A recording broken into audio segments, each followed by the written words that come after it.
One of the big debates in youth basketball is games versus training or practice. And I think the debate happens because we look at games and practice as being on the opposite end of the developmental spectrum.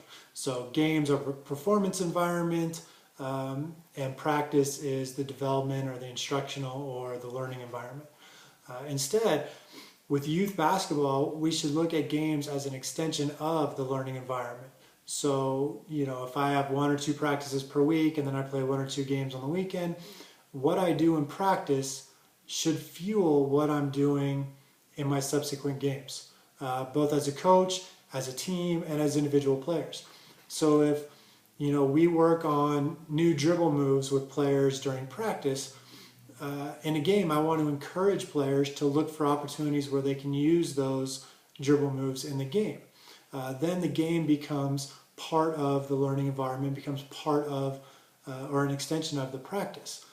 Instead, what typically happens is you practice, and much of the practice is focused on the game, preparing for the game, preparing for a zone or a press or whatever your upcoming opponent might do.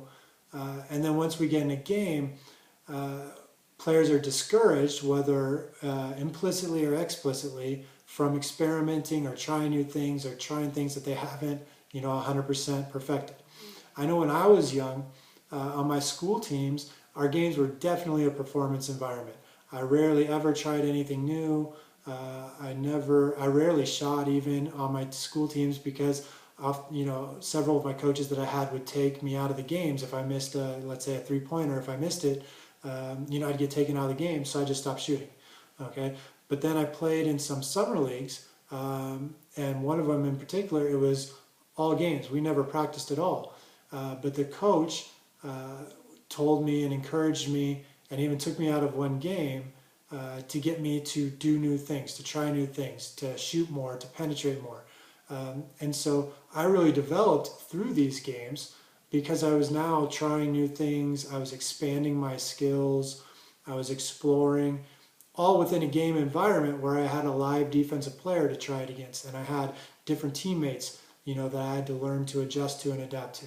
So it became a great learning environment for me, even though we never practiced and all we did was play games. And so I think instead of thinking of games versus practice, we should think of environment. So learning environment versus a performance environment.